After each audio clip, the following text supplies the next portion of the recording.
Living the dream si pambansang Ginoo David Licauco matapos niyang sumabak sa isang basketball tournament.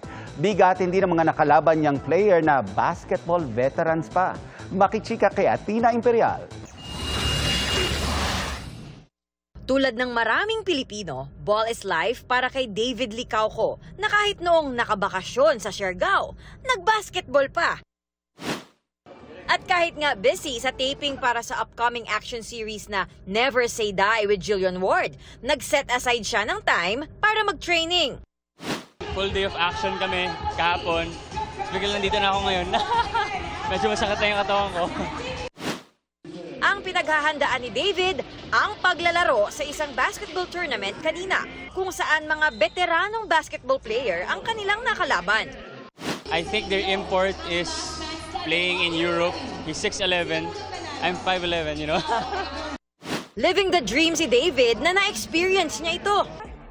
We still have a chance, and it's in! Like any other Filipino kid, di ba? Basketball naman talaga yung pangarap.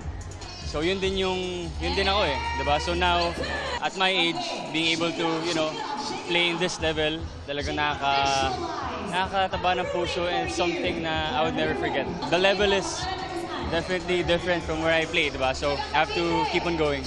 Athena Imperial updated sa Showbiz Happenings.